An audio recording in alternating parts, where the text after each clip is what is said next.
seguir. Un tema de planificación. Nosotros, ustedes ya tienen la clase de óptica del sábado anterior, no, el otro.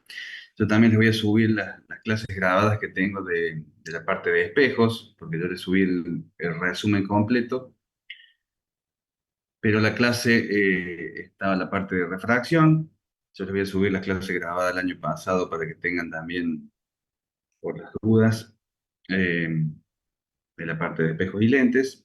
Voy a terminar de revisar algunas preguntas que hicieron después. Por las dudas hay algo que aclarar, pero en ese sentido muy buenas las preguntas y, y la interacción en general. Eso es lo que hace falta para estudiar la materia. Yo les dije que el, el parcial teórico van a ser preguntas a justificar, eh, de manera tal de que no tengan que hacer largos procesos de desarrollo que a veces estudiándolos de memoria salen y no se comprende el concepto subyacente. Entonces, de esa manera, ustedes pueden ir incluso haciendo su vademecum de preguntas. Yo les sugerí en un mensaje de la UB el que quiera usar la aplicación Anki, que es una aplicación justamente para cargar preguntas y respuestas y que uno vaya ensayando las respuestas. eh, Puede ser útil el que la quiera hacer. Y después, si tienen los bancos de preguntas, se las pueden compartir entre ustedes. Para este caso, vamos a habilitar algo parecido, pero que sea más interactivo. Es decir, yo voy a ver si hago alguna especie de grupos aleatorios para estos temas que vamos a ver hoy, de manera tal de que yo les indique estos grupos, los que estén dentro de estos grupos hacen preguntas y los que estén dentro de estos grupos responden. Es decir, que entre ustedes se pregunten y se respondan, yo veo esa interacción y si veo algo que tengo que agregar, aportar, corregir o ampliar, entonces yo me meto en esa discusión y hago las aclaraciones del tema. Si vamos a dar una vuelta de tuerca a la interacción para que sea más productivo todavía. Y de esa manera a lo mejor tenemos menos preguntas, se van haciendo menos repetitivas, pero un poco más profundas. No sé si ustedes observaron las correcciones o las aclaraciones que yo iba haciendo en las preguntas, pero en algunas yo subrayé o aclaré de que las preguntas del parcial no van a ser tan explícitas. Es decir, si el concepto dice A igual a B, yo no voy a preguntar A es igual a B, sino que vamos a dar algún ejemplo o alguna situación donde el concepto a preguntar esté un poco subyacente. Vi una pregunta interesante, ya te doy la palabra, Luciana. Por ejemplo, en el concepto de la reflexión en un espejo plano. Bueno, la ley de reflexión dice el ángulo incidente es igual al ángulo reflejado. Entonces, algunos preguntan, ¿el ángulo incidente es igual al ángulo reflejado? Sí, bueno, está bien. Pero hay otro alumno que dijo, por ejemplo, planteó una situación que dice, dos rayos viajan paralelos e impactan en un espejo plano. Después de la reflexión, siguen viajando paralelos. Efectivamente, fíjate que el mismo concepto del ángulo incidente es igual al ángulo reflejado, pero planteado en una situación donde el concepto queda un poco eh, por debajo y hay que pensar 5 o 10 segundos para adaptar ese concepto a la situación. Ese tipo de preguntas me parece más adecuadas para que sean las posibles preguntas de parcial. Sí, Luciana, si quieres preguntar, abre micrófono y pregunta. Lucián Robledo. No, profe, perdón, fue sin querer. Ah, bueno, perfecto. Bueno. Eh, después de fechas, nosotros hoy vamos a tener una clase teórica, el 7 del 9 clase práctica, el 14 del 9 otra clase teórica, 21 del 9 otra clase práctica y si conseguimos aula, yo le voy a hablar con el profe práctico para que reserve. El 28 del 9 tendremos el primer parcial. Ya les vamos a informar exactamente el horario, teoría el sábado de la mañana también, pero bueno, depende si nos dan el aula a las 8, a las 9, a las 10. Eh, necesitamos generalmente dos o tres aulas juntas como para repartir la cantidad de alumnos, pero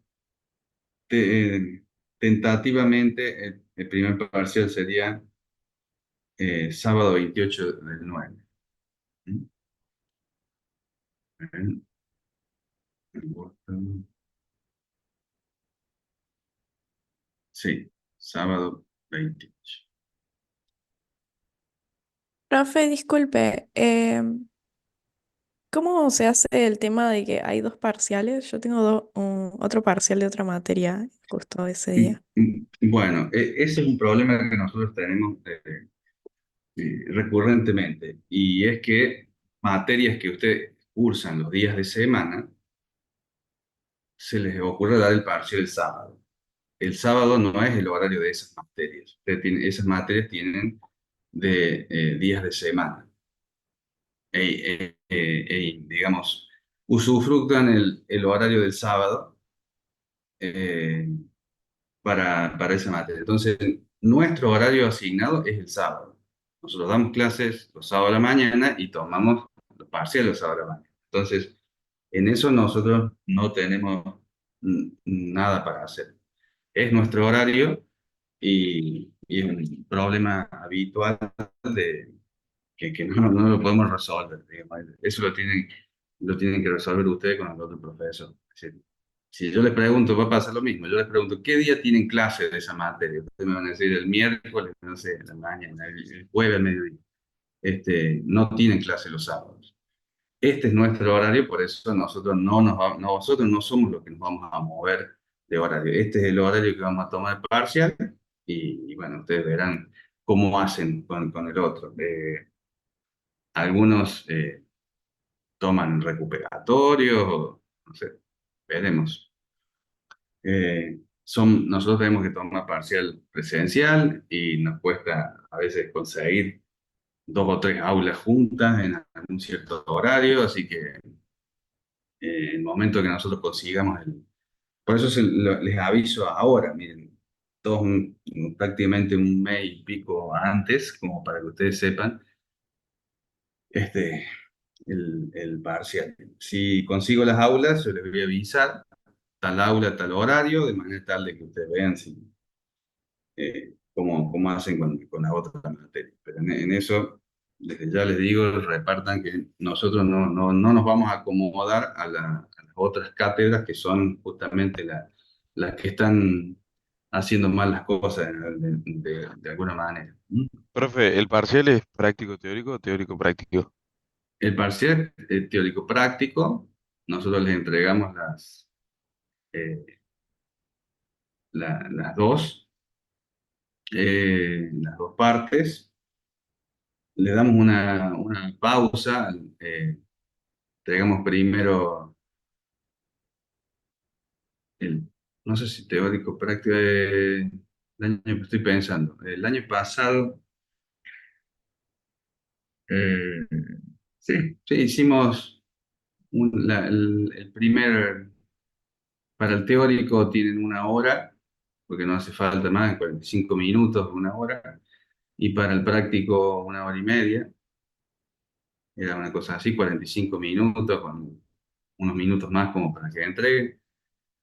Eh, entonces, el horario que arranca, nosotros repartimos los teóricos, termina el teórico, una pequeña pausa, van al baño, toman un café y vuelven al práctico. Así es.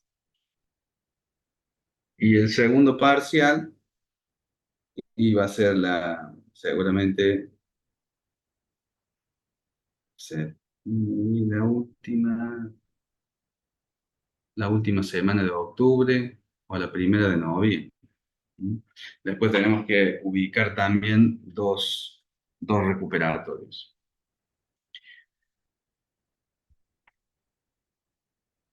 Sí, seguramente serán 3 clases más. Profe, Ujú.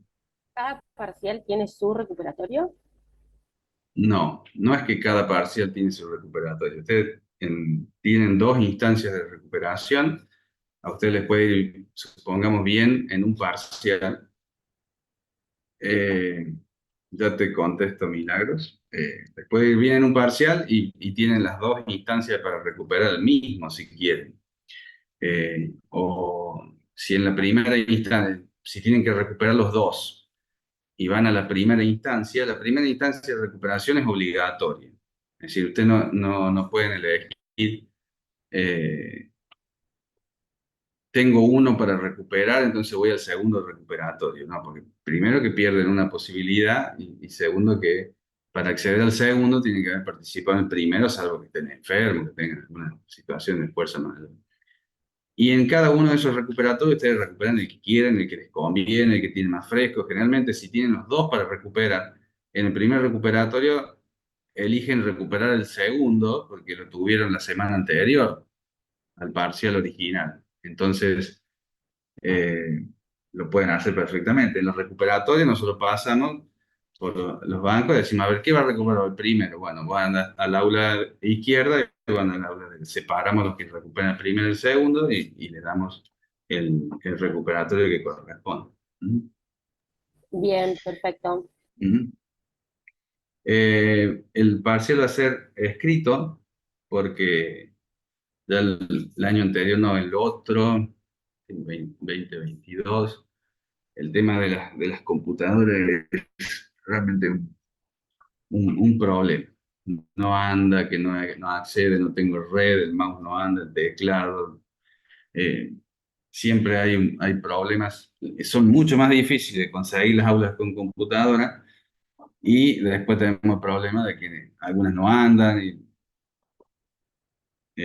Así que no, vamos a hacer escrito. Yo les doy las preguntas y el profe le da los ejercicios y los corregimos a la vieja usanza. Es más trabajo de la corrección, pero también nos evitamos este problema de si tuviéramos máquina suficiente, confiable, bueno, sería otra cosa. Bueno, vamos a comenzar.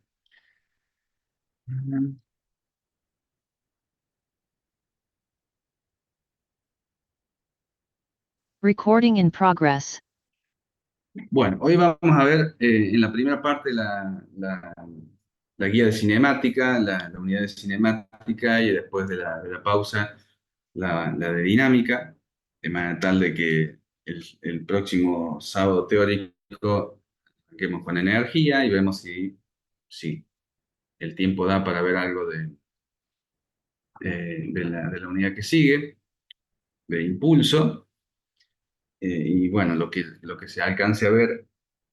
eh, Hasta la clase del 14 del 9 y lo que alcancen a ver del práctico hasta el 21 del 9 será lo que evaluaremos en primer parcial.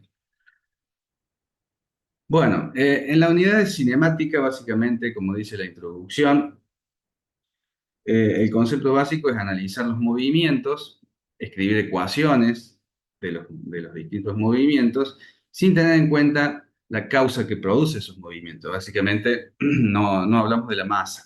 Si uno va a hacer un resumen bien genérico, nosotros no hablamos de la masa, o en el caso de otras interacciones, por ejemplo, la interacción eléctrica, no hablamos de la carga eléctrica que tiene, o el campo eléctrico, el campo magnético, el campo de gravedad y la masa asociada, que son justamente las cuestiones que causan los movimientos. Simplemente nosotros analizamos los distintos movimientos, las ecuaciones, sin tener en cuenta qué cosas los producen.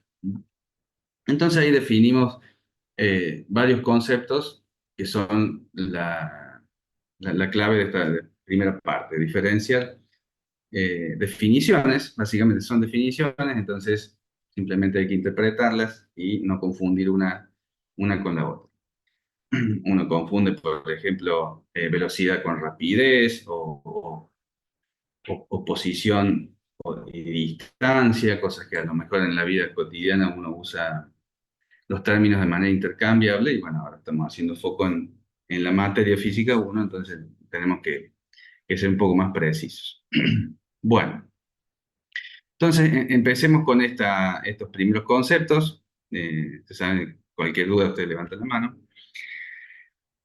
Posición, velocidad y rapidez de una partícula. Bueno, ¿por qué decimos partícula? Porque justamente analizamos como si fuera cada objeto un punto, sin dimensiones, sin volumen, sin masa. Entonces nosotros analizamos eh, las distintas características de ese punto en su movimiento. La posición, básicamente, tiene que ver con las coordenadas. La posición tiene que ver con las coordenadas en el sistema en que estemos analizando el movimiento. Obviamente, si tenemos un movimiento en un solo eje, supongamos el eje X, bueno, con solo decir X igual a 3, X igual a -5, es decir, la cota en el eje X, estamos definiendo la posición. Obviamente, si tenemos dos dimensiones, X igual a 2, Y igual a -3, y si tenemos tres dimensiones, o multidimensional, en el caso de- de que teoricemos sistemas de más de tres dimensiones, por más que no lo podamos dibujar, nosotros tenemos entonces la coordenada. Tenemos un sistema de 400 millones de, de dimensiones, como son, por ejemplo, los vectores con los que se entrenan los modelos de inteligencia artificial. Así, bueno, tenemos cada una de las dimensiones con su coeficiente para determinar la posición. Eso es lo que dice acá. Bueno, ahí tenemos un ejemplo de lo que les decía recién, en una dimensión, en dos dimensiones, en tres dimensiones. O sea, simplemente teniendo cuál es la cota en cada una de las dimensiones de lo que queremos medir, nosotros definimos la posición. La posición es un vector, como ustedes ven, que tiene componentes, ya sea uno, dos, tres dimensiones o más. Pueden ser, ustedes me paran cuando tengan alguna duda. El desplazamiento, acá viene el primer concepto que se puede confundir. Uno dice el desplazamiento se puede intercambiar con el movimiento, la distancia recorrida, y justamente el desplazamiento mide diferencia entre dos posiciones. Entonces yo les dije, la posición es un vector que tiene sus componentes, X y Z si fueran tres dimensiones. Bueno, entonces, si el desplazamiento es la diferencia entre dos posiciones, no tiene nada que ver con la distancia recorrida, por ejemplo, porque si yo tengo mi vector posición, eh, X igual a 3, Y igual a -1. Esa es mi posición inicial. Yo puedo de esa posición haber ido de acá para allá y mi posición final ser esa misma. Es decir, yo estoy en Córdoba, fui hasta Mendoza y de Mendoza me volví a Córdoba. ¿Cuál es mi posición inicial? Bueno, la latitud y longitud de Córdoba. ¿Cuál es la posición final? La misma latitud y longitud de Córdoba.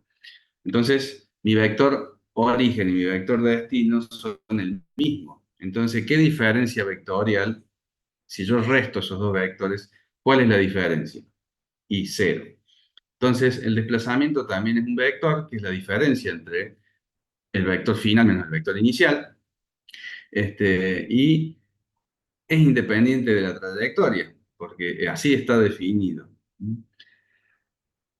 Si mi origen y mi destino son coincidentes, entonces la diferencia entre el vector final e inicial me va a dar cero, me va a dar un vector nulo, entonces el desplazamiento va a ser nulo. La diferencia con con la trayectoria o la distancia recorrida, es que justamente el desplazamiento, como dijimos, es la diferencia entre un punto inicial y final. No importa cómo llegamos, si no nos movimos o si nos movimos hacia un cierto lugar y volvimos, siempre el desplazamiento va a ser independiente de la trayectoria porque solamente depende de una posición inicial y una posición final.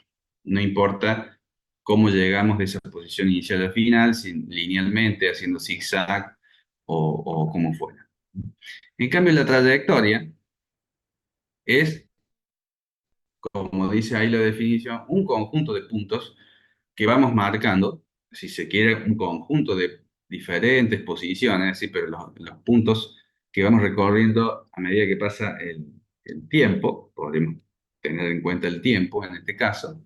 Entonces ahí sí, si nosotros tenemos una posición inicial en Córdoba y la posición final también en Córdoba, pero nuestra trayectoria fue de Córdoba a Mendoza y de Mendoza a Córdoba, bueno, ahí sí tenemos una sucesión de puntos que van y vienen y representan una distancia recorrida. Entonces, ahí está la primera diferencia importante entre posición y distancia o trayectoria. La trayectoria es una sucesión de puntos que básicamente generan una longitud, se mide en metros, no es un escalar, no es un vector, en cambio la posición es un vector, diferencia de otros dos vectores que son posición inicial y final.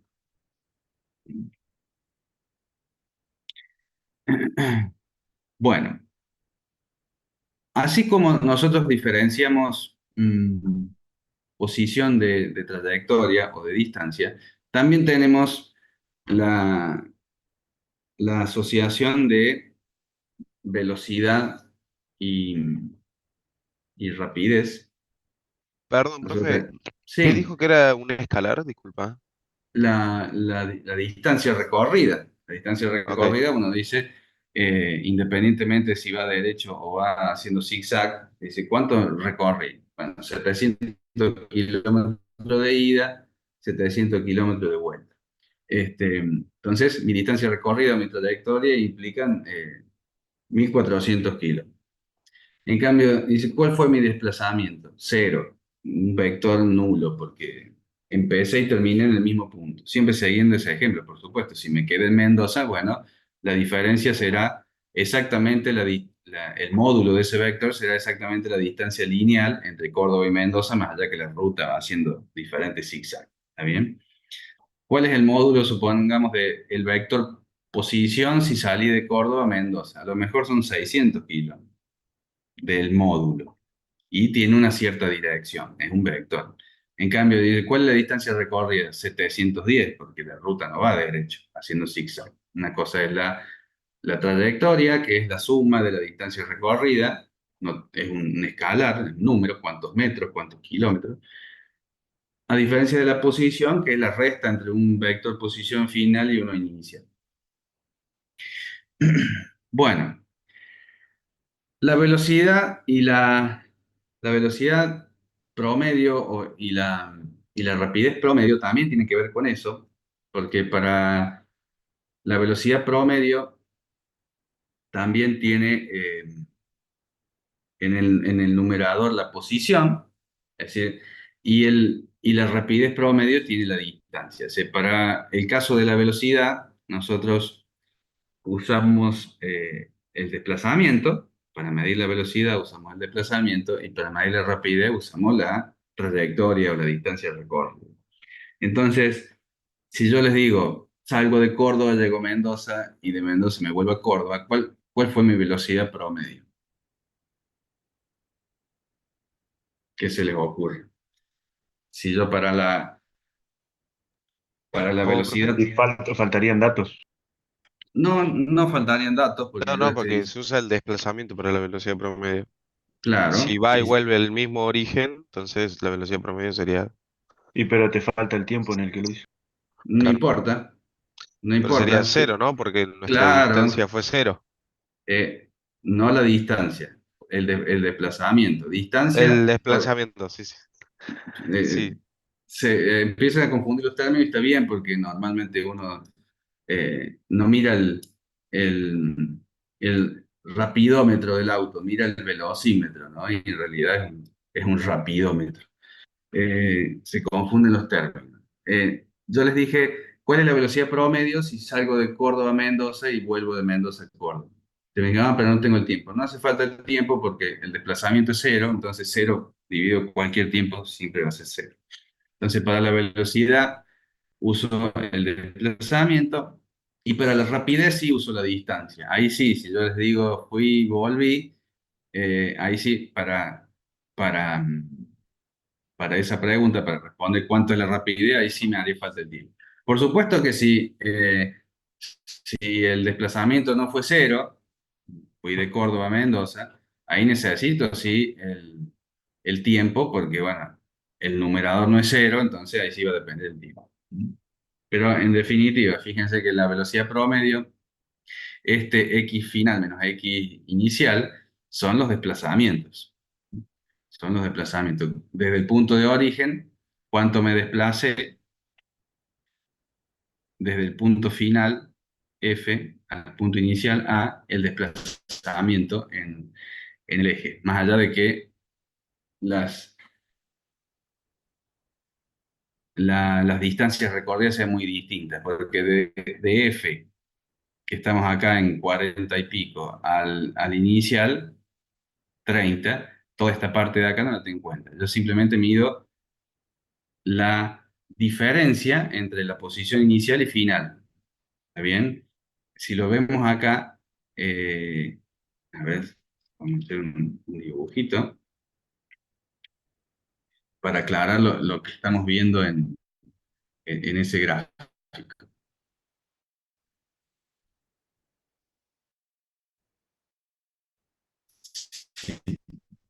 Si lo hacemos si yo parto de, supongamos acá, este es mi X inicial,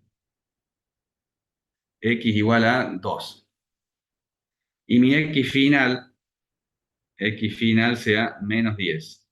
Eso no importa si para el desplazamiento, si de X de 2 pasé a 4 y de 4 pasé a 10 y de 10 pasé a menos 15 y de menos 15 pasé a menos 10. Fíjense que acá tengo distancia recorrida, distancia recorrida, distancia recorrida, distancia recorrida. Si yo sumo todas estas distancias, el auto gasta combustible, vaya para adelante o para atrás, ¿no es cierto? No importa la dirección, siempre vamos a generar desplazamiento. Siempre vamos a generar trayectoria. Pero si yo voy a medir el desplazamiento, no me importa que haya ido un poco más adelante o que haya ido un poco más atrás. Siempre mi desplazamiento va a ser, en este caso, de una dimensión, esto, que es lo que grafica el ejemplo. ¿Cuál era mi posición final? Esta. ¿Cuál es mi posición inicial? Esta. Bueno, el desplazamiento es la diferencia entre la posición inicial y final. Fíjense que yo podría haber ido derecho de acá hasta acá o hacer cualquier otro tipo de trayectoria. No importa, mi punto inicial y final no cambia, por eso decimos que el desplazamiento es independiente de la trayectoria. Está definido así. Depende de la posición inicial y final.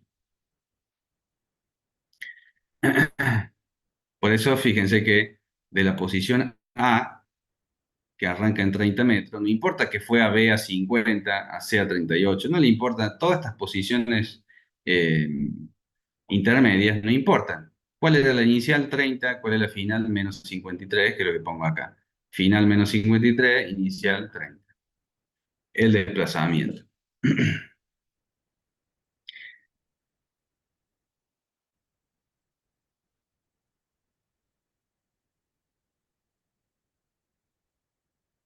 En cambio, sí,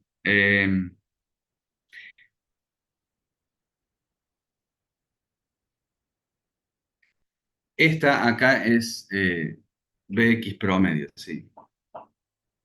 La,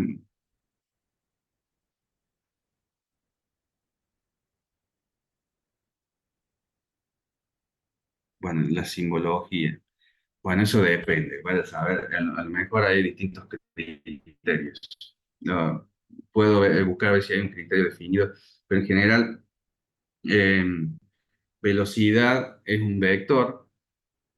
¿Cómo definir velocidad con rapidez? Generalmente la velocidad es un, un vector, porque el desplazamiento es un vector, entonces la forma más lógica de diferenciar velocidad promedio de rapidez promedio sería si la v es un vector, entonces es velocidad, y si la v es un escalar, es rapidez. Bueno, pero fíjense la gran diferencia que hay entre este y este, es que acá estoy poniendo desplazamiento, no me importan los puntos intermedios, sino el inicial y final. En cambio acá yo estoy sumando todas las distancias recorridas. Si ustedes se fijan en la tablita, van a sumar todas las distancias, no importa si fui para adelante o para atrás, todas las distancias recorridas diferentes, dividida la cantidad de tiempos. Esta es toda la suma de esta tablita, todas las distancias recorridas. De acá hasta acá hay una distancia, de acá hasta acá hay otra distancia, y así. No importa eh, el punto inicial y final, sino toda la distancia. Bueno, ¿alguna duda sobre los conceptos iniciales? Posición versus trayectoria o distancia recorrida, y después las asociadas a esto, que sería velocidad en un caso y rapidez en otro. Promedio, hasta acá.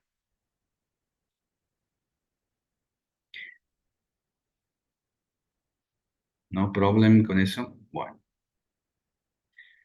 Bueno, Profe, ¿estas bien, filminas están hasta en la ahí UV? promedio.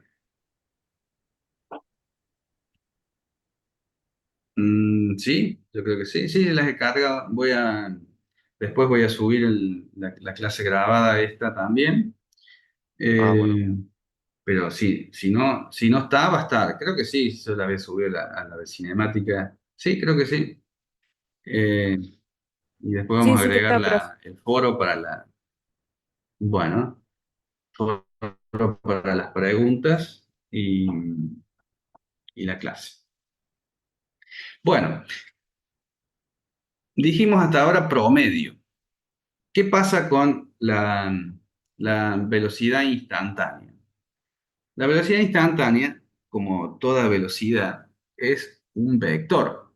Entonces, en módulo, la rapidez instantánea y la velocidad instantánea tienen que coincidir, porque instantánea, ¿a qué se refiere? Bueno, en un instante determinado.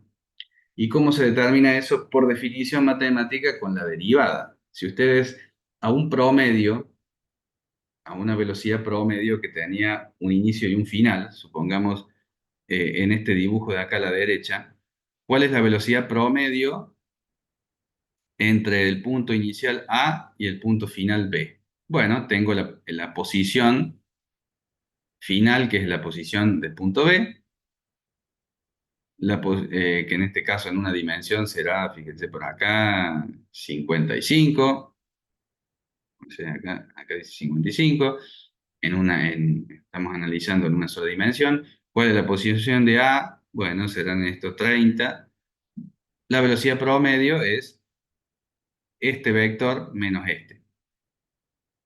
Bueno, pero ¿qué pasa si cada vez voy haciendo una diferencia entre una posición inicial y final cada vez más cerquita? Acá, acá, acá, hasta el punto en que la posición inicial y la posición final difieren en un infinitesimal, que es una definición matemática de algo muy chiquito. Es decir, una diferencia, no son exactamente iguales, pero están infinitamente próximos. Bueno, esa es la definición de derivada, ¿está bien? Entonces, ¿cómo se calcula la velocidad instantánea? Bueno, haciendo que la velocidad promedio tienda al límite donde el tiempo transcurrido entre la posición final y el inicial sea cero, o sea, que el tiempo tienda a cero. Y eso es la definición de derivada. Fíjense que Si yo quiero calcular entonces la velocidad instantánea, tengo que derivar la posición con respecto al tiempo y ahí voy a tener un valor que va a coincidir con la pendiente de la recta tangente a la curva. Todo esto que estoy diciendo es exactamente lo mismo que se dice cuando se define la derivada y se la interpreta de manera gráfica. Entonces, ¿y cuál va a ser la diferencia entre la velocidad instantánea y la rapidez instantánea? El número va a coincidir. La rapidez instantánea va a decir tantos metros sobre segundo. Número un escalar. Y la velocidad instantánea va a decir lo mismo, 2 metros por segundo, por ejemplo, pero ese va a ser el módulo del vector velocidad instantánea. Pero acá sí tengo una dirección. Yo puedo con la velocidad tener tanto módulo como dirección. ¿Qué coincide en el instantáneo? Fíjense que en los promedios no coincide nada. La rapidez promedio, en este caso era 2,5 y la velocidad promedio en módulo menos 1,7. Nada que ver. Incluso si acá el punto inicial y final fueran iguales, tendríamos una velocidad promedio cero y tendríamos una rapidez promedio de 2,5. Se nota como en módulo tampoco coinciden generalmente la velocidad promedio con la rapidez promedio. Pueden no coincidir en absoluto. De hecho, en este ejemplo vemos que la velocidad promedio tiene módulo negativo. Pero en el punto instantáneo, no promedio, siempre van a coincidir eh, en módulo, por lo menos, siempre van a coincidir. La velocidad instantánea tiene un vector cuyo módulo coincide con el número escalar que representa la rapidez instantánea. ¿Cuál es la diferencia? Bueno, la velocidad instantánea es un vector, tiene una dirección. Yo puedo decir, estoy yendo a 30 kilómetros por hora en esta dirección, noroeste, por ejemplo. Esa sería la diferencia entre velocidad instantánea y rapidez. Si digo rapidez, digo, estoy yendo a 100 kilómetros por hora. Si digo velocidad instantánea, digo, estoy yendo a 100 kilómetros por hora en dirección noroeste. Tengo ese dato adicional. Esa sería la diferencia conceptual entre la velocidad instantánea y la rapidez instantánea, que es lo que venimos explicando y está expresado de esa manera.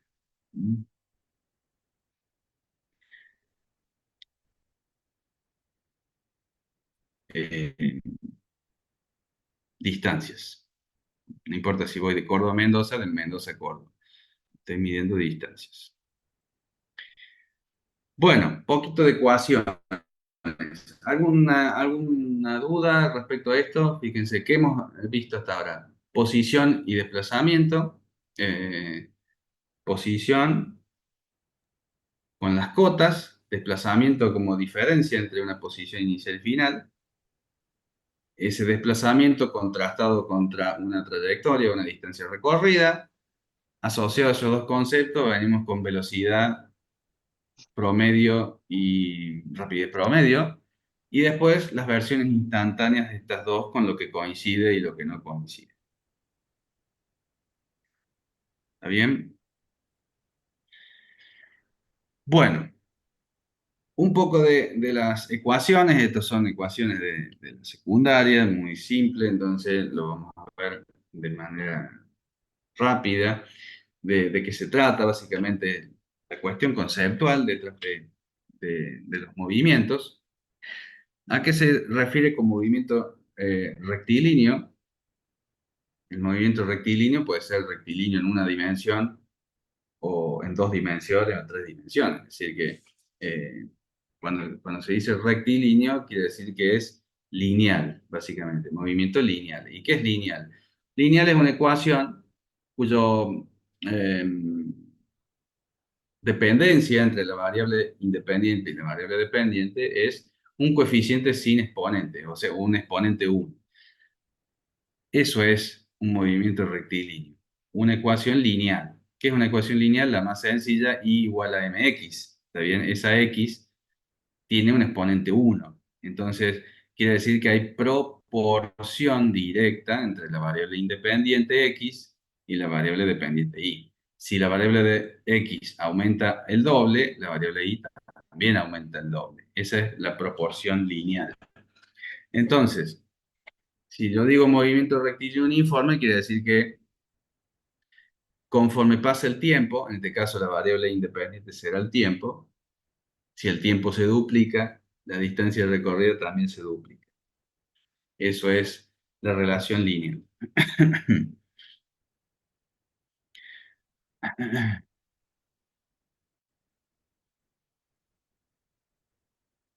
Fíjense que esta ecuación, lo único que tiene acá, esta es una ecuación de una recta, y igual a mx más b. ¿Está claro? La posición inicial que tomamos acá es la ordenada al origen, que normalmente en la ecuación rectilínea la tenemos como la b larga. T en este caso está tomando la posición de la variable independiente, sería lo que nosotros normalmente ponemos x acá. La velocidad en x sería la pendiente y la x final sería la y. Esta sería y igual a mx más b. Una ecuación lineal.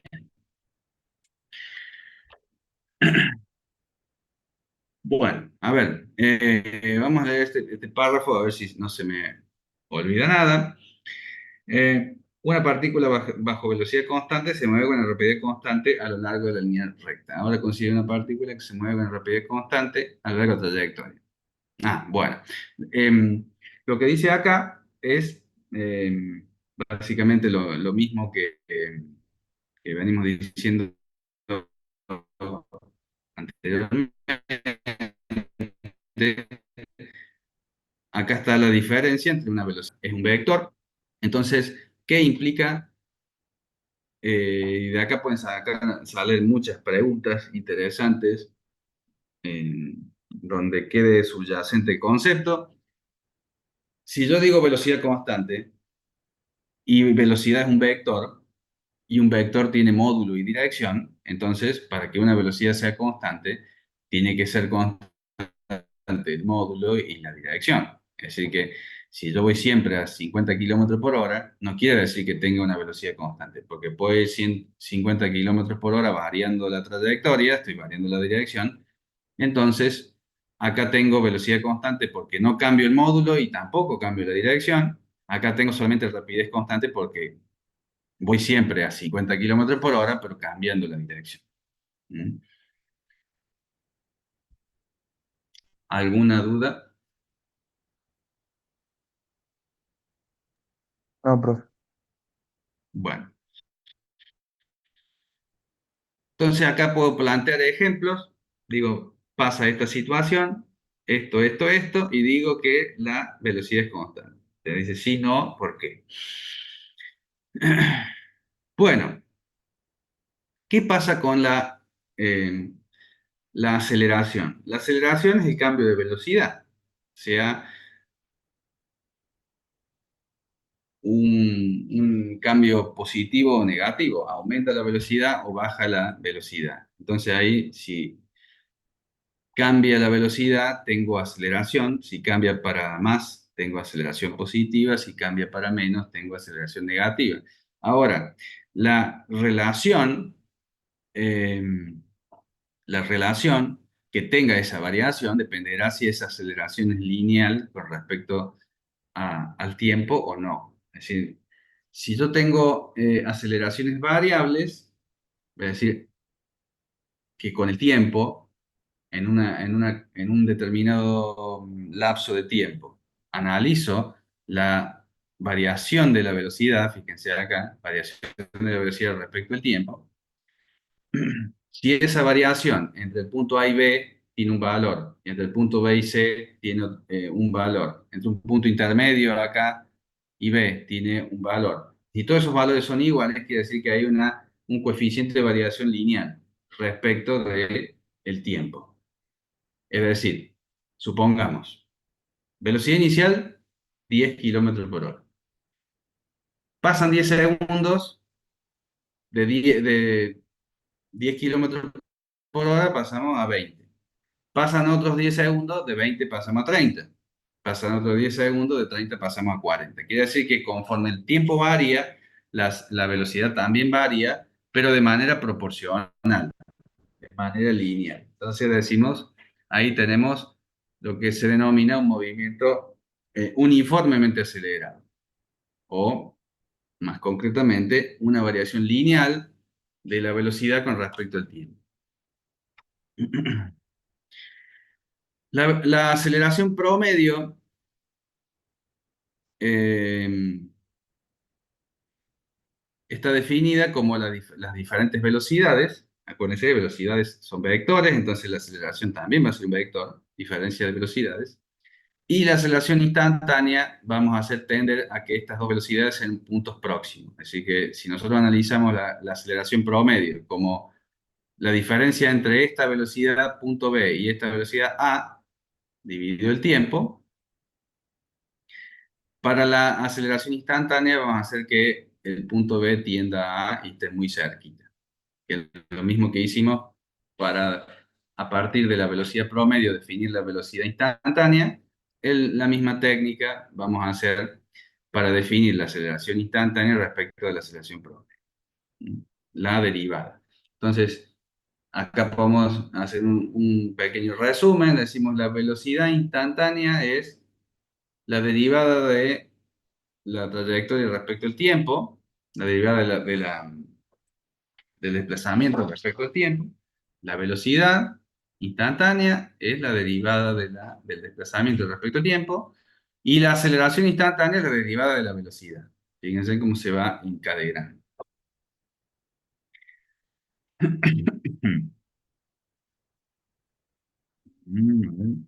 Nada. Bueno, fíjense esta ecuación y esta ecuación.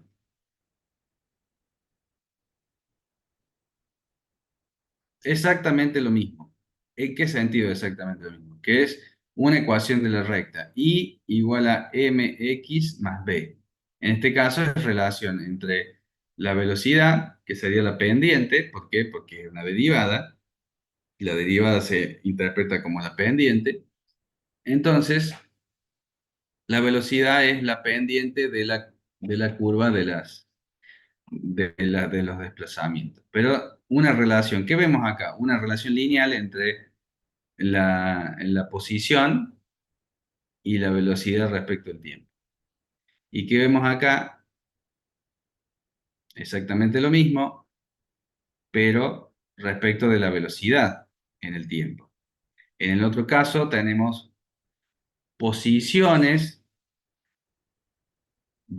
posiciones linealmente dependientes con el tiempo respecto de la velocidad, y acá vemos velocidades linealmente dependientes de la aceleración.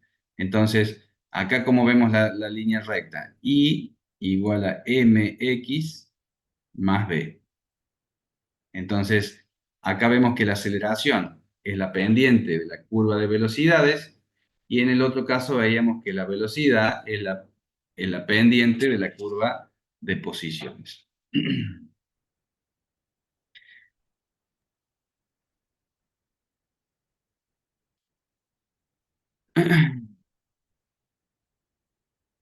Bueno.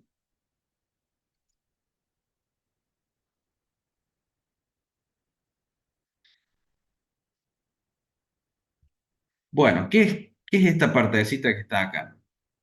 Nosotros tenemos las ecuaciones clásicas que nosotros usamos en la cinemática son esta que es, fíjense, relación entre posición y velocidad, la que vimos recién, relación entre velocidades y aceleración.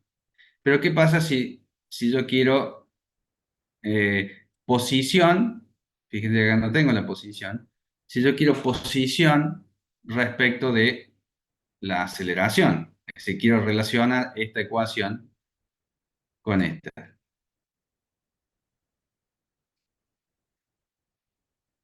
Relaciono esta con esta. Disculpen el scroll. Bueno, defino lo que era mi velocidad promedio, lo reemplazo, fíjense acá tengo la aceleración, lo que estoy poniendo acá, el promedio de la velocidad, la velocidad final más la velocidad inicial dividido 2,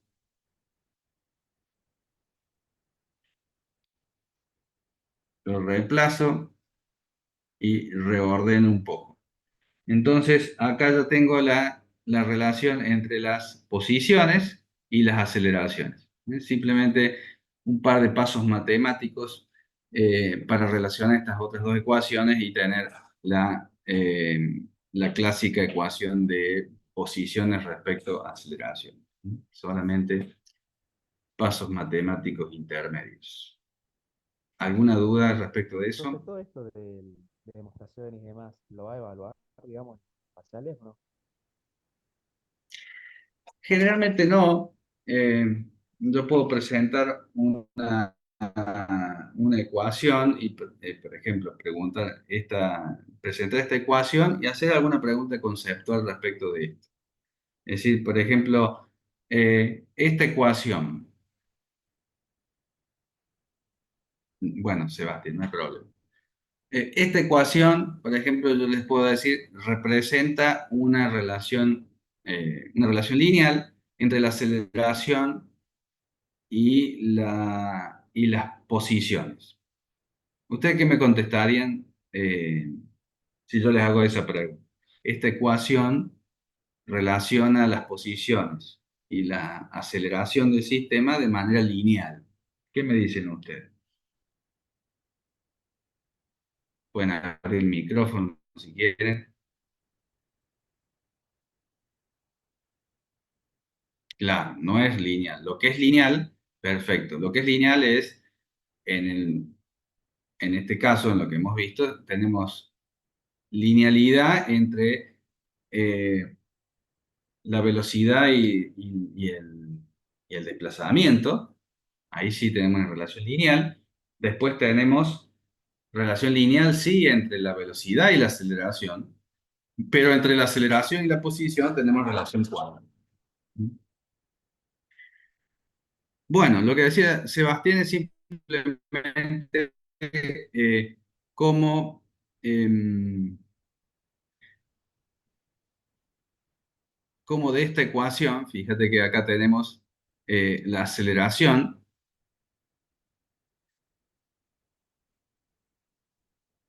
Lo único que tenemos acá es el reemplazo de las velocidades promedios. Acá estas velocidades quedan reemplazadas acá. Por eso tenemos la posibilidad de mezclar las dos ecuaciones. La ecuación lineal de la velocidad respecto del desplazamiento más la de la aceleración respecto de la velocidad.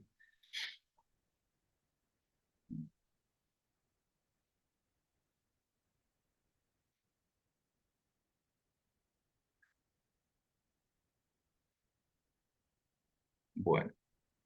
Eh,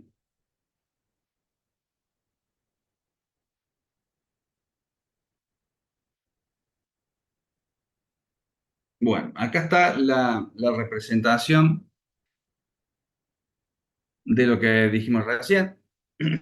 Si yo analizo la aceleración en un movimiento uniformemente acelerado, digo, aceleración respecto del tiempo es constante, siempre tengo una misma aceleración. Si tengo una misma aceleración, significa que la velocidad va variando, sí, pero va variando de manera lineal con respecto al tiempo. Y si eso pasa, el desplazamiento va variando de forma cuadrática respecto al tiempo. Esto es lo que pasa en el caso de aceleración constante. Podemos presentar gráficos también y hacer afirmaciones sobre el gráfico para determinar si es verdadero o falso y justificar por qué.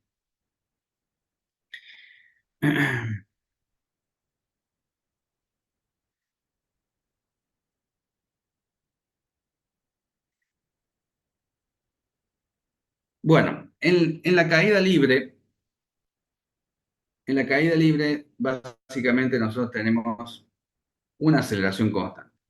Entonces, es el primer ejemplo donde nosotros tenemos el caso del movimiento que analizamos recién, aceleración constante. ¿Qué es esperable que pase en una caída libre? Esto mismo. La gravedad, que funciona en este caso como una aceleración, siempre es la misma, en el caso promedio 9,8 metros sobre segundo al cuadrado, es constante. Entonces es esperable que la velocidad de un objeto en caída libre aumente de manera lineal y que el desplazamiento sea cuadrático. Es decir, que lo único que tenemos que hacer acá es tomar la ecuación que tenemos anteriormente, que es esta de acá. La aceleración será la gravedad. En este caso tenemos signo menos ahí. Eso es un criterio, ustedes ya verán en los ejercicios, valga la aclaración. En algunos ejercicios de caída libre, ustedes van a ver que no ponen menos un medio de g por t al cuadrado, sino que ponen más un medio de g por t al cuadrado. ¿Por qué? Porque los ejes, el positivo del eje Y y el positivo del eje X son criterios. Entonces, en el caso de una caída libre, por ejemplo, siempre tenemos la misma dirección. Vamos a ir de arriba para abajo. Profe, esto no era cuando vos tirabas el Sí, objeto para arriba, la gravedad era negativa y cuando caía era positiva porque lo ayuda a bajar, digamos, por así decirlo.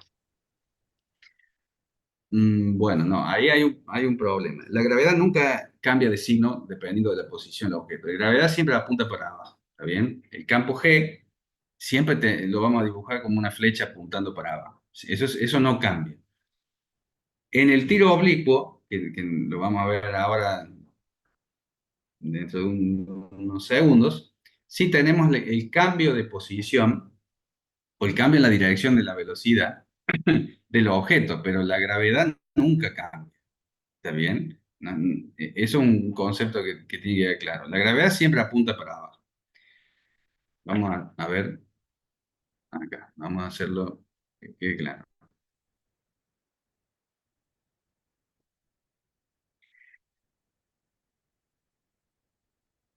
El campo gravitatorio G siempre apunta para abajo.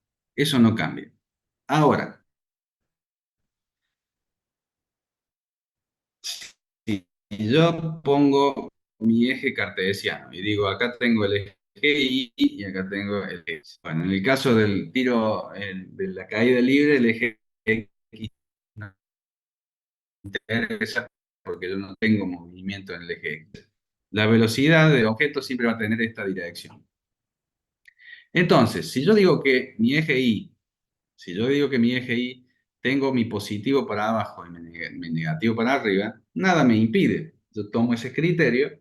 Entonces, después de haber tomado ese criterio, digo, como todo va para abajo, yo voy a medir mis velocidades positivas para abajo, mi aceleración positiva para abajo, doy vuelta en mis ejes porque como no tengo cambio de movimiento, lo hago de esa manera. Entonces, voy a poner mi desplazamiento final igual a el I inicial más un medio de g por t al cuadrado. Pongo positivo. ¿Por qué? Porque yo definí que para abajo el I era positivo. Ahora, si yo sigo sosteniendo que el I es positivo arriba y negativo acá abajo, bueno, entonces digo, ¿para dónde definí yo arbitrariamente positivo? Para arriba. G, ¿para dónde va? Para abajo. Entonces esta dirección es contraria a esta. Ahí le pongo menos. ¿Está bien? Eso es un criterio. Lo van a ver en los ejercicios, muchos ejercicios, como dice, a ver, ¿cuál va a ser la velocidad final de una caída libre de tal o cual situación? Y dice la velocidad final tanto, y da positivo. ¿Y está mal? No, no está mal. Si yo defino que mi I positivo es para abajo, está perfecto. Ahora, si yo defino que mi I positivo va para arriba y la velocidad va para abajo, me tiene que dar módulo negativo. Es un criterio que aclarado al principio, eh, Y en el caso de que sea aclarado el oblicuo, criterio, En el caso de que sea tiro oblicuo, ahí tenemos las dos direcciones y no tiene sentido hacer, en, no tendría sentido, por lo menos no se usa, cambiar la posición o el criterio de signo, porque salvo que sea un tiro oblicuo que siempre va para abajo, en ese caso también, porque supongamos que sea un tiro oblicuo de ese tipo donde yo digo el edificio, tengo acá un edificio y un proyectil acá. Tengo el cañón acá que lanza el proyectil. ¿Está bien? Acá tengo mi altura inicial inicial, y el tiro oblicuo es así para abajo. Nunca voy a tener para arriba. ¿Está bien? Siempre el desplazamiento va a ser para abajo, G va para abajo. Entonces, si acá a G la tomo positiva, no hay problema. Yo tomo mi cero acá y este desplazamiento lo tomo positivo para abajo, no hay problema. En general, entonces, lo que yo tengo que tener en cuenta es que qué es positivo y qué es negativo en los ejes es un criterio. Si yo tomo positivo para arriba, tengo que ser congruente con eso. ¿Está mal que tome positivo para abajo? No. Perfecto, yo puedo tomar positivo para abajo o positivo para arriba. ¿Qué sería lo que está mal? Que yo tome positivo, por ejemplo, para arriba y que G lo ponga positivo en la ecuación. No. G siempre va para abajo.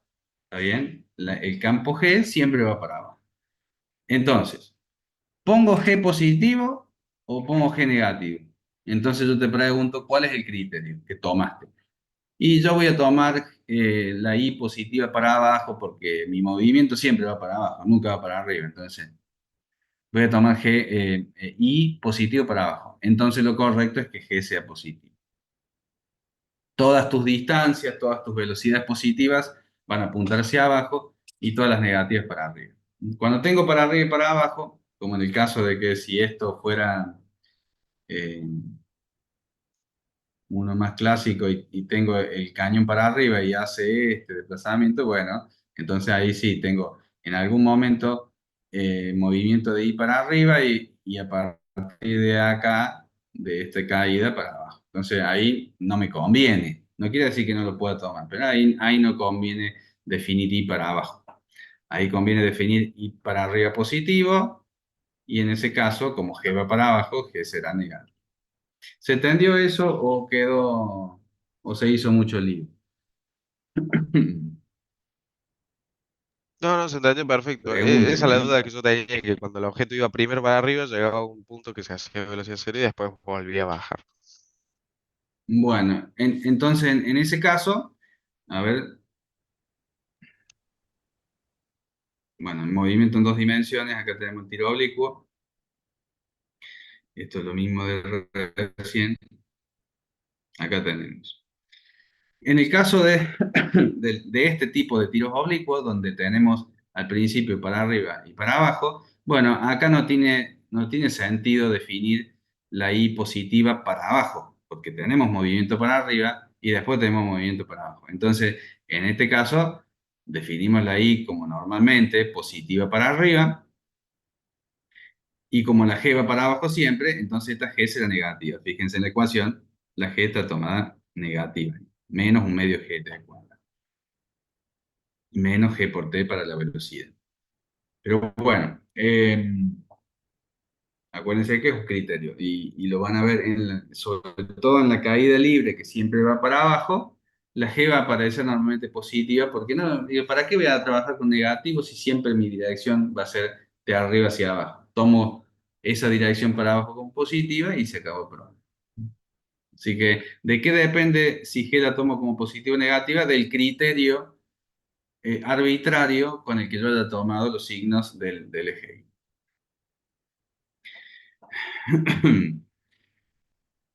Bueno, que es básicamente una cuestión práctica, los ejercicios de tiro oblicuo, pero que es interesante tener en cuenta como como concepto que yo podría preguntar algo relacionado a esto.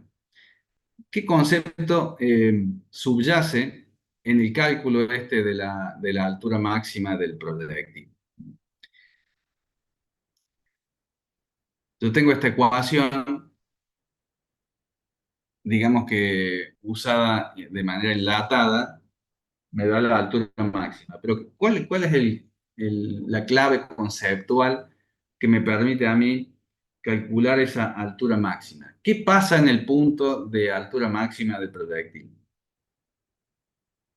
¿Qué cosa, qué La cosa velocidad cambia cero. acá? Exacto, la velocidad, pero no en el eje X, la componente de la velocidad en el eje Y. Fíjense, acá la velocidad tiene dos componentes. ¿Está bien? Desplazo el componente en X, que es rectilíneo uniforme, y el del eje Y. Acá tengo componente de la velocidad, vamos a hacerlo, a ver, acá está. Fíjense, esta es la velocidad inicial. Tengo mi componente en el eje Y y mi componente en el eje X. Fíjense que los vectores, los módulos en el eje X de horizontal siempre tienen el mismo tamaño.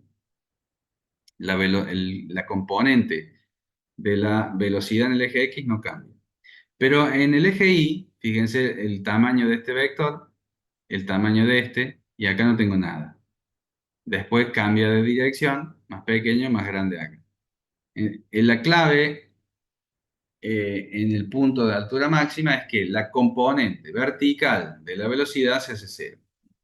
Un instante antes es infinitamente pequeña pero positiva, para arriba, eh, y un instante después es infinitamente pequeña pero para abajo. La velocidad en el eje Y es cero. Entonces, eso es, este cero que está acá, es el criterio conceptual que yo tomo para elaborar esta ecuación. Y en el caso del alcance horizontal, bueno, está claro de que si mi referencia cero es esta, bueno, cuando se haga cero. Cuando mi altura se haga cero, en este caso la componente y de la velocidad se hace cero y con eso elaboro la ecuación. Y en este caso, cuando el desplazamiento sea cero, es decir, o la cota y sea cero, ese va a ser el alcance horizontal. Bueno, no hay mucho más que eso. Eh, Vamos a ver el movimiento circular. Acá sí hay un poco más para conversar antes de la pausa.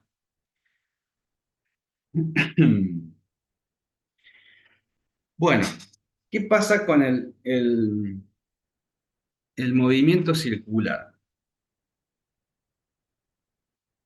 Los voy a leer al párrafo y después vamos a hacer aclaraciones al respecto. Por las dudas me olvide algún detalle. La figura muestra un automóvil que se mueve en una trayectoria circular, por lo que decimos que tiene movimiento circular. Si el automóvil se mueve con una rapidez constante v, lo llamamos movimiento circular uniforme. Fíjense, primera cuestión a, a subrayar. Se mueve con rapidez constante v. Ya vamos viendo que velocidad constante no tiene, porque va cambiando la dirección. Entonces, si va cambiando la dirección, no tenemos velocidad constante, sino rapidez constante. Siempre el módulo será X kilómetros por hora, pero como la dirección va cambiando, no podemos hablar que en un movimiento circular tengamos velocidad constante. Eso es importante anotar. Rapidez constante, sí. Si tenemos rapidez constante, es decir, que el módulo de la velocidad no cambia, el módulo, entonces decimos que ese es un movimiento circular uniforme. Con frecuencia sorprende a los estudiantes encontrar que aun cuando el objeto se mueve con rapidez constante en una trayectoria circular, este tiene aceleración. Si yo les digo, el movimiento circular es el movimiento circular uniforme es un movimiento acelerado, intuitivamente uno dice, no, si es uniforme no está acelerado. No, sí está acelerado. La aceleración siempre que haya un cambio de velocidades, siempre que haya un cambio de velocidades, hay una aceleración. ¿Está bien? Si la velocidad es constante, no hay aceleración. Si la velocidad es variable, sí hay aceleración. ¿Acá la velocidad es variable o es constante? Pregunto. ¿Es una velocidad variable o es una velocidad constante? Constante. No, es una velocidad Claro, Una variable. velocidad Fíjense. variable, profe. cambia Exacto. la dirección, pero no cambia el módulo, ¿puede ser? Claro, pero si cambia algo, en general cambio. Entonces, ¿qué módulo tenemos acá? 10 kilómetros por hora y acá 10 kilómetros por hora, pero la dirección acá es para arriba y es de para abajo. Entonces, cuando la velocidad varía, ya sea que varía el módulo,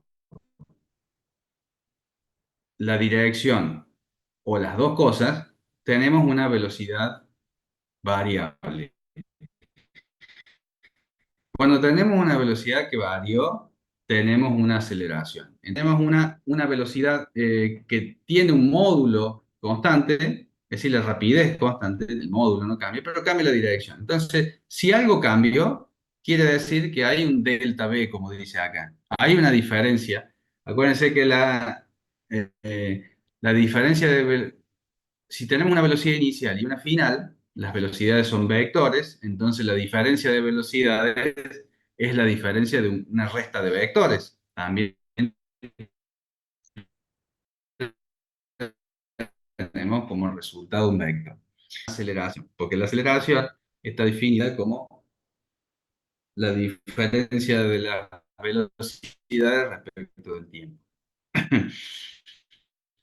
Entonces, primera cuestión, en un movimiento circular tenemos aceleración. Si el movimiento circular es uniforme, vamos a tener una aceleración particular cuya dirección siempre apunta al centro. Se llama aceleración centrípeta. Cuando nosotros tenemos una aceleración centrípeta, esa aceleración no cambia el módulo de la velocidad, sino que cambia simplemente la dirección de la velocidad. Ahí explica un poquito más de detalle. Supongamos que tengo este punto ahí, que tiene una Profe, velocidad constante Sí, disculpe que lo moleste, pero cada tanto se le laguea muchísimo. Ni se le entiende. ¿no? Bueno, si ustedes me avisan, ¿qué no quedó claro? No, es que se le corta a veces, cuando está hablando, Ah, se corta lo que está diciendo. bueno, ustedes avísenme, porque a veces me avisa que tengo conexión inestable, y a veces no. Es raro, che. Eh, bueno, voy a ver si para la clase que viene me conecto con un cable. Bueno, les decía, vamos a diferenciar dos tipos no sé si se quiere, dos tipos de aceleración. No, no son dos tipos, pero diferenciar dos casos particulares, dos situaciones particulares. Si este objeto se mueve de un punto a otro, eh, tenemos el mismo módulo y la misma dirección de la velocidad. Ahora vamos a una situación acá donde le aplicamos una aceleración a este objeto en esa dirección. ¿Qué sucede? Bueno, no va a cambiar la dirección, pero la velocidad va a aumentar y conforme pasa el tiempo, cada vez va a ser más grande. Si la aceleración es constante, bueno, vamos a tener variaciones lineales. Ahora, ¿qué pasa si a la situación uno, en vez de que pase, que le agreguemos o le imprimamos una aceleración en esta dirección, la aceleración es centrípeta o perpendicular. Fíjense que esto está, la velocidad o el movimiento inicial está en el eje X y yo la aceleración se la imprimo en el eje Y. Hay 90 grados acá. Esta aceleración no tiene componente en el eje X,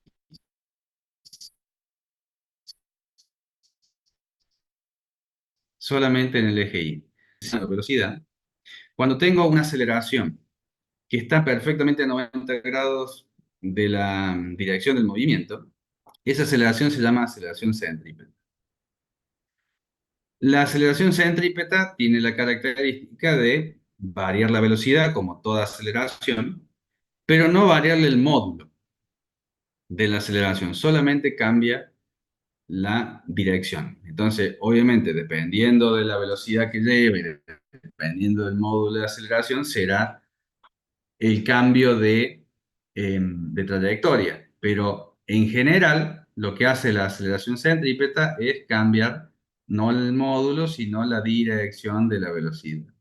Bien, entonces acá tendremos un módulo de la velocidad igual. Si acá es 10 metros segundo, acá también será 10 metros segundo, pero acá habrá descrito un radio y ese movimiento será un movimiento circular uniforme. Entonces ustedes se preguntarán qué pasa si la aceleración no es enteramente en la dirección de la velocidad, no es exactamente perpendicular, sino que tiene una dirección, por ejemplo, en este sentido. La velocidad inicialmente estaba en esa dirección y la aceleración no es ni perfectamente paralela a la velocidad ni perfectamente perpendicular. Bueno, tendremos los dos efectos juntos. Una componente perpendicular será la aceleración centrípeta y la otra componente será la aceleración que llamamos tangencial. Entonces, en este caso particular, tendremos un movimiento circular uniformemente acelerado, donde la componente perpendicular le dará el radio de giro y la componente tangencial le dará el cambio de módulo. Por supuesto, esto también puede ir para atrás, es decir que si mi velocidad es así y mi aceleración va para atrás, entonces esta componente de aceleración centrípeta me dará el radio de giro y esta componente de aceleración negativa tangencial frenará. Acá tendré un movimiento circular uniformemente variado, frenado. Acá disminuirá el módulo de la velocidad, acá aumentará el módulo de la velocidad. Acá no cambia el módulo de la velocidad, cambia la dirección. Y acá no cambia la dirección, cambia el módulo. Está claro las diferentes consecuencias que tiene la aplicación de una aceleración en un punto. Siempre, en general, la aceleración cambia la velocidad, pero dependiendo de la posición relativa de ese vector de aceleración respecto a la velocidad del móvil, el cambio que le va a producir a la velocidad depende. Si cambia el módulo, si cambia la dirección o si cambia las dos cosas.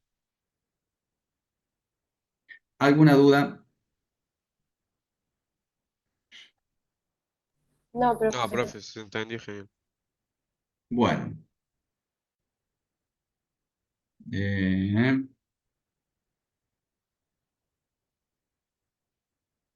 bueno.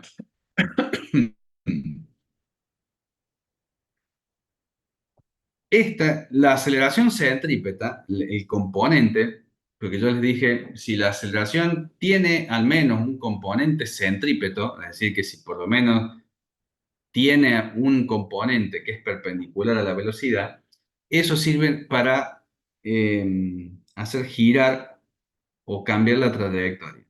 Bueno, ¿de qué depende el radio de esa trayectoria? Podría ser la pregunta. Bueno, la definición es esta, es la relación que hay entre la velocidad que lleva el móvil el valor de la componente centrípeta y el radio es esa.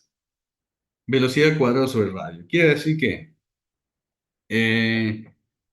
si llevo una velocidad x y la aceleración centrípeta tiene un módulo determinado, el cociente entre la velocidad al cuadrado y la aceleración va a dar el radio. ¿Mm? Esto es interesante. Hay un ejemplo en un ejercicio, pero es interesante analizarlo desde el punto de vista conceptual. Entonces, puedo plantear la situación y hacer alguna pregunta respecto de eso. ¿Qué pasa si, o por qué? Yo les podría preguntar, ¿por qué si tengo un elemento, normalmente, imagínense un llaverito, tengo un manojo de llave, vamos a dibujar una sola, tengo una llavecita, un pedazo de hilo, y con la mano sostengo este punto y revoleo la llave. ¿Qué tiene que pasar? Si yo lo revoleo despacio esto, ¿qué pasa con la llave? En un plano vertical. Esto lo tiene que haber hecho cualquiera, ya sea una llave o algo. ¿Mm? O un albañil revoleando un balde y el balde queda en algún momento boca abajo y lo que tiene el balde no se cae. ¿Y eso no es por la centrípeta, profe? Tiene mucho que Cen- ver. Sí. Bien. Yo les dije que la Pasa aceleración que la velocidad es contraria, ¿no? Por eso retiene todo lo que tiene para el otro lado. no la velocidad, no tiene tanto que ver con, por supuesto, el módulo sí tiene que ver con la velocidad, es la aceleración. Imaginemos por un momento que esta llave está acá arriba. ¿Mm? Vamos a poner la llavecita acá arriba. La posicionamos acá arriba y la soltamos. ¿Qué pasa? Caída libre.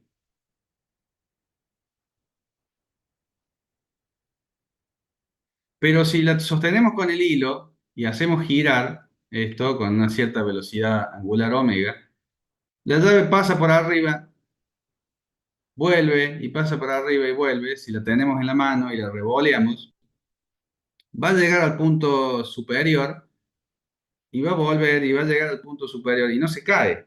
La pregunta es, ¿por qué si la dejo quieta y la suelto se cae? Y si la hago girar tomada de un hilo no se cae. Bueno, la respuesta a eso es la aceleración centrípeta. Nosotros dijimos que la aceleración centrípeta cambia la dirección. La aceleración centrípeta cambia la dirección y no la velocidad.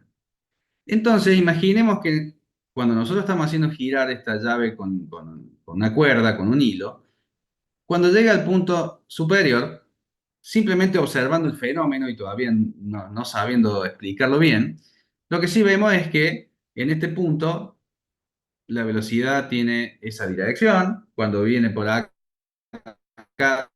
tiene esta dirección y cuando viene por acá tiene esta dirección.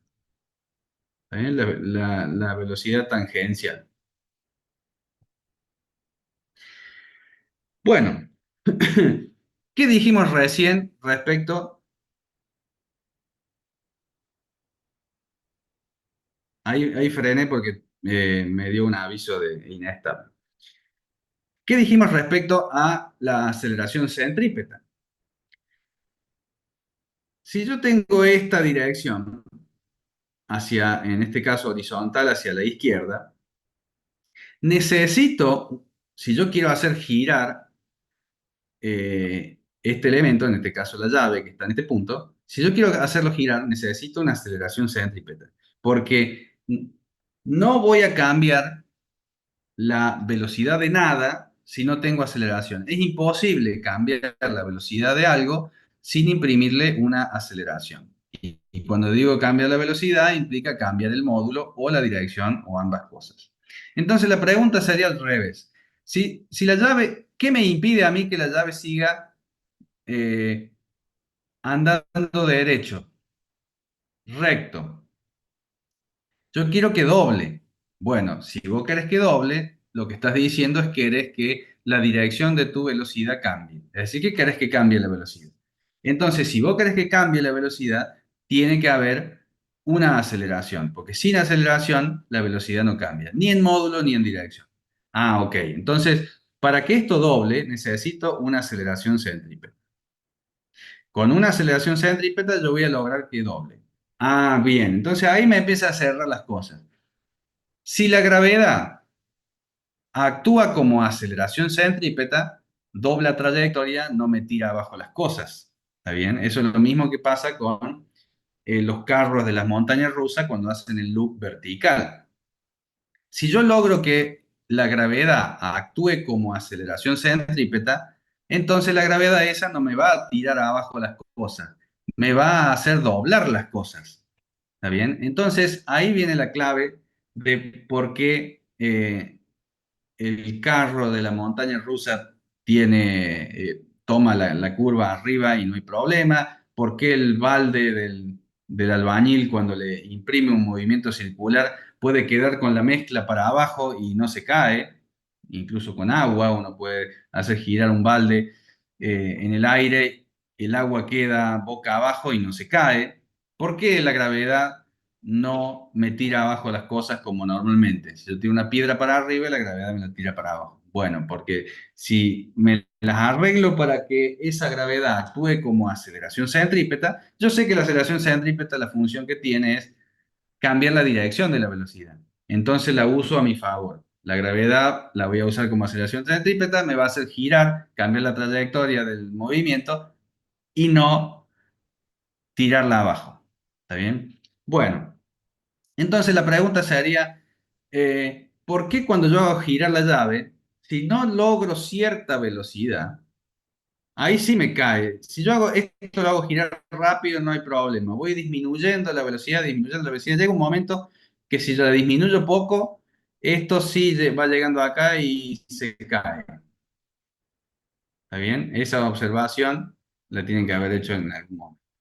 Entonces quiere decir que hay una velocidad mínima angular que tengo que tener para que la gravedad actúe de esa manera. Volvamos a la ecuación que vimos recién. Aceleración centrípeta igual a velocidad al cuadrado sobre radio.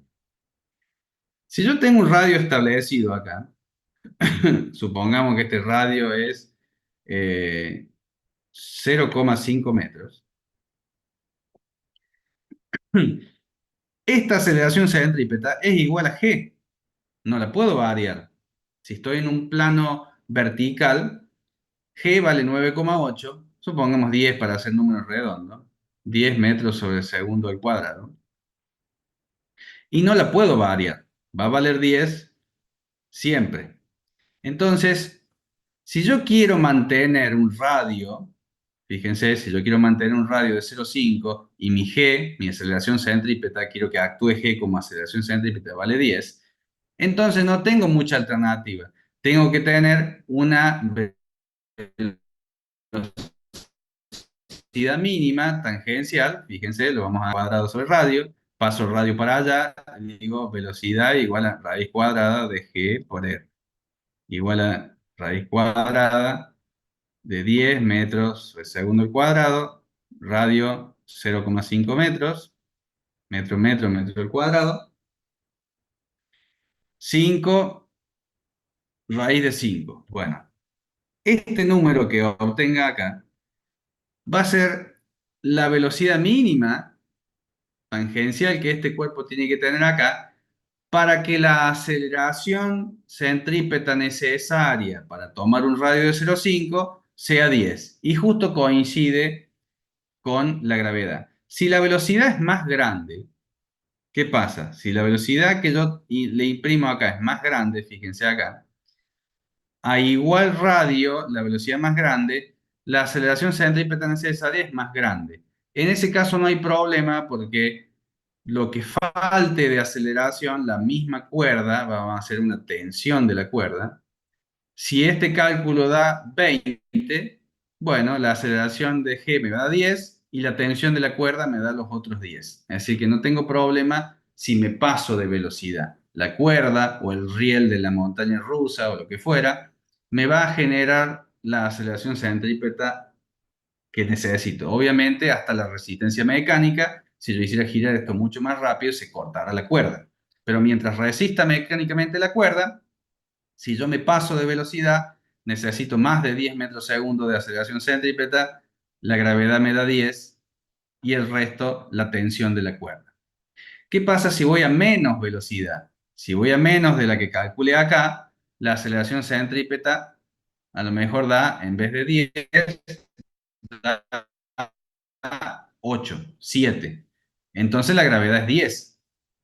Con 7 gira y con las 3 que no conservar el movimiento circular. ¿Se entendió eso? Sí, profe. Sí, profe, perfecto. Bueno, entonces,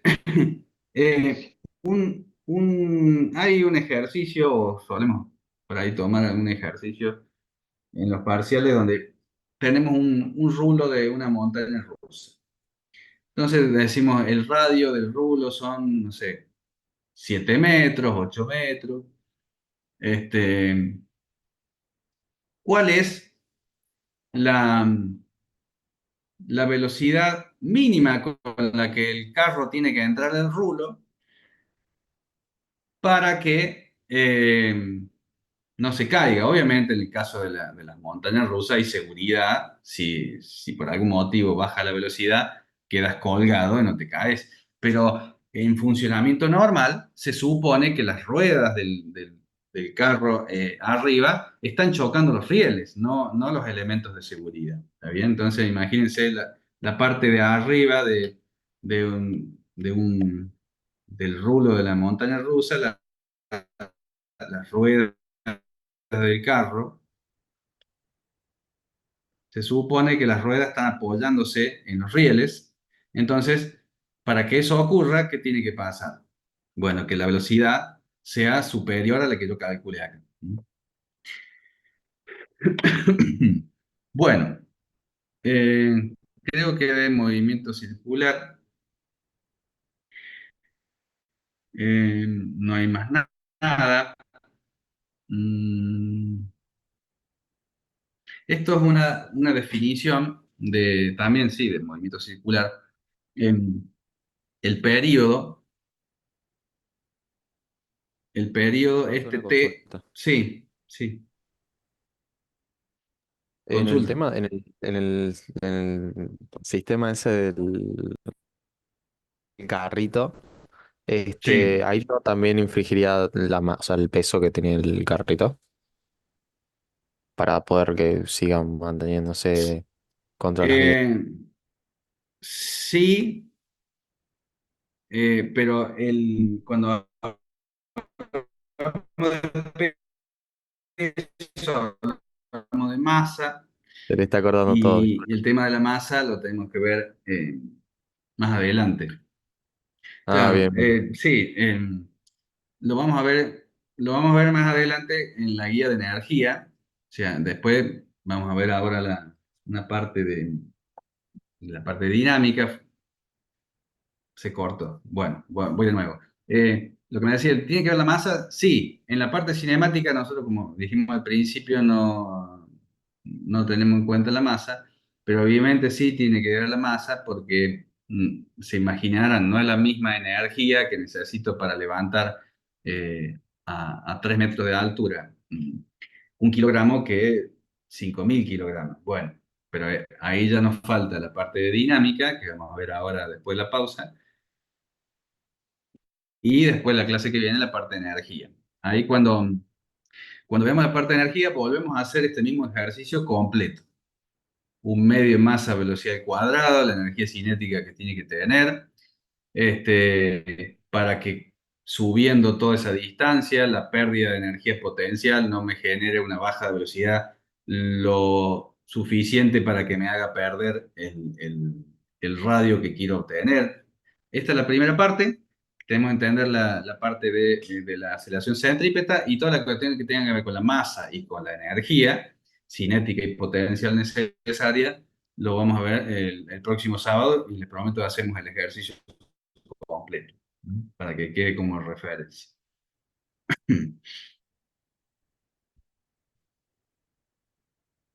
Profe, Sí, en, en este caso, digamos, para todos los ejercicios siempre la aceleración centrípeta sería igual a la gravedad, ya sea 10 o 9,8.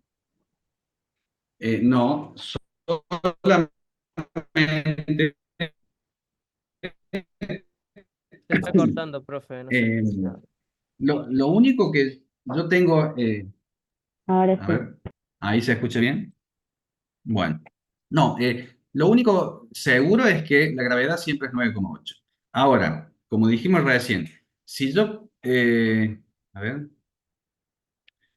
Claro, o sea, si yo quiero hacer girar un objeto y que se mantenga, o sea, o el balde este y que no se caiga lo que hay adentro, sí, pero para todos los ejemplos que sean como del mismo tipo, siempre sería 9,8 la aceleración centrípeta para que iguale a la gravedad y que no se caiga.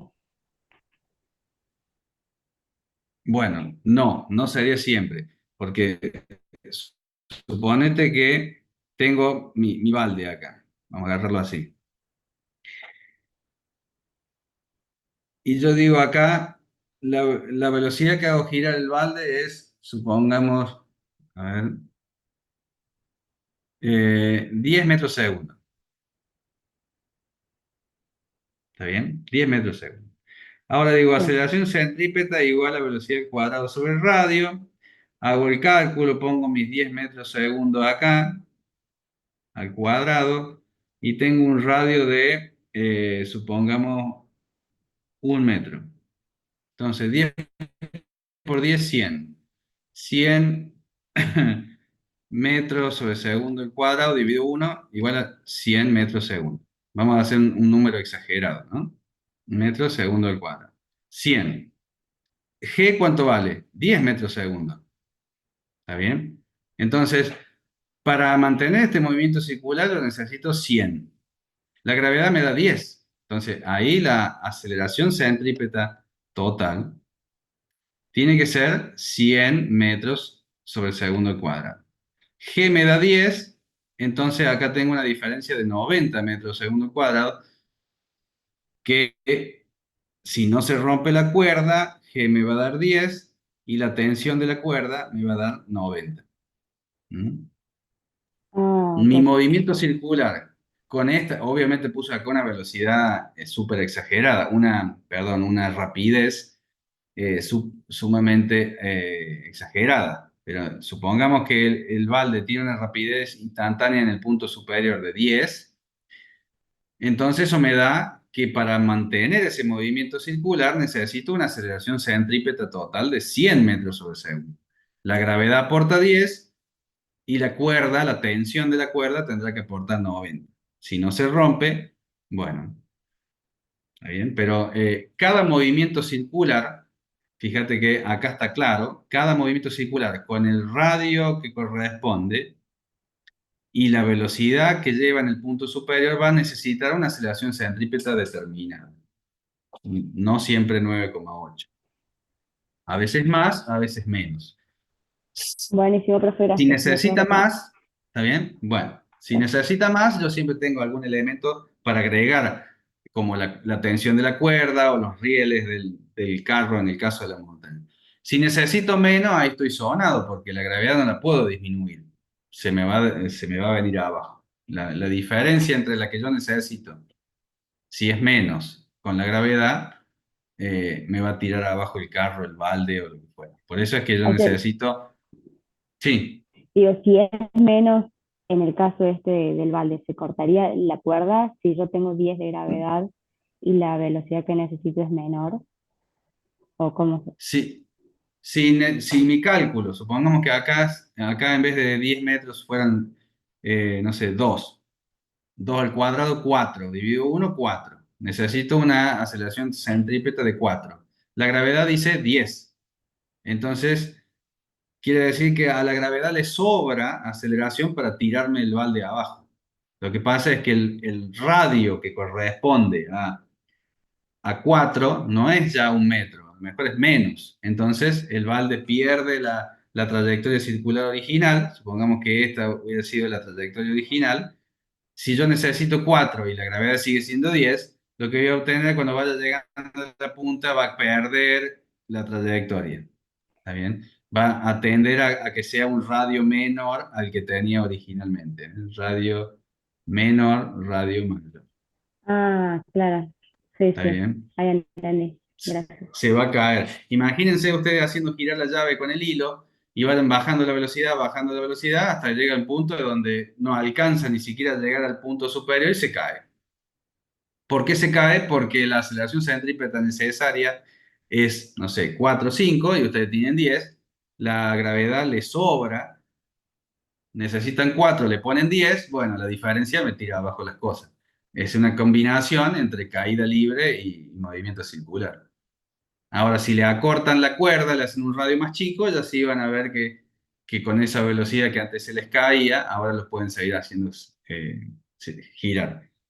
Porque si ustedes achican el radio acá, si a una misma velocidad achican el radio que está en el denominador, van a volver a necesitar una aceleración más alta. Así que si quieren hacer girar las cosas a más baja velocidad, tienen que achicar el radio. Gracias, profe. Bueno, bueno, finalmente tenemos la definición del período. El período es cuánto tiempo un movimiento circular tarda en dar una vuelta. 2pi por radio es el perímetro, o sea, pi por diámetro, 2pi por radio es el perímetro de un círculo. Así que acá tenemos una distancia, un recorrido que es todo el perímetro.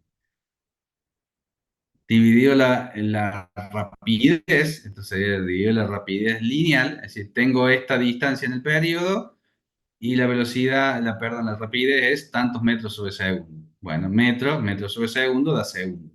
Eso es cuánto tiempo tarda en dar una vuelta. En un movimiento circular uniforme, el periodo es fijo, siempre tardo lo mismo en dar una vuelta, entonces simplemente la distancia que recorre, el perímetro, dividido la rapidez, que es ese movimiento tangencial tiene. La velocidad angular, o la rapidez angular, en este caso es rapidez angular, omega,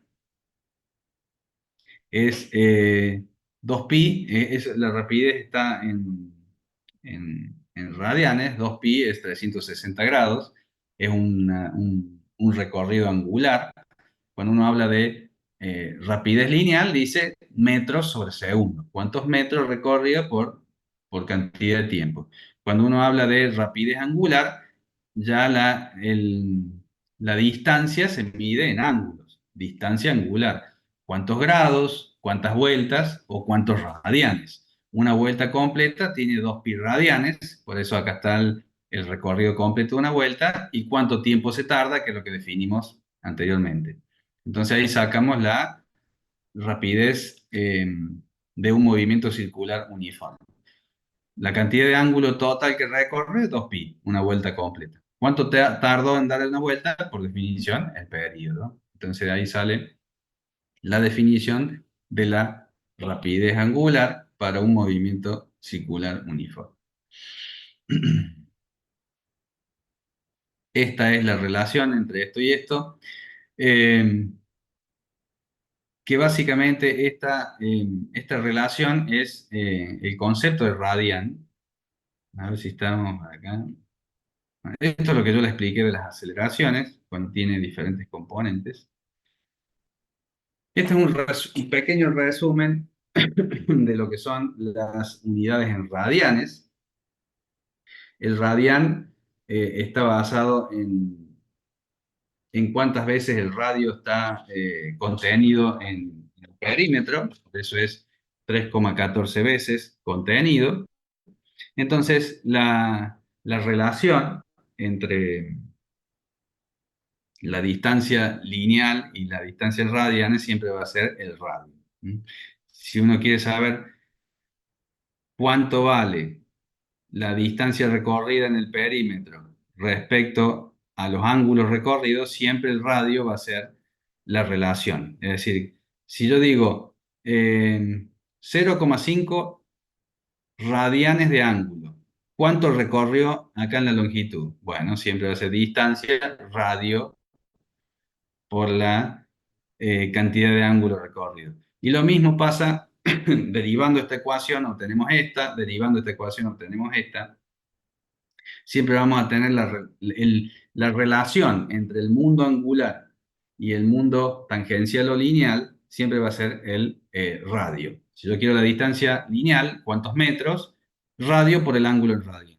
Si yo quiero la velocidad tangencial o la rapidez tangencial, en este caso sería rapidez tangencial, ¿cuántos metros sobre segundo viaja el puntito acá en la superficie de la curva? Y tengo la rapidez angular, es decir, cuántos radianes por segundo. Bueno, multiplicando por el radio voy a tener la rapidez lineal. Y la aceleración tangencial, es el módulo de la aceleración acá en la superficie. También, si tengo alfa, alfa no es un ángulo, sino la aceleración angular, cuántos radianes por segundo al cuadrado. También tengo el radio como la relación. Bueno, ¿alguna duda? No, profe. Vamos a hacer una pausa de 20 minutos. 11:40, 11:45, nos volvemos a conectar y vemos la unidad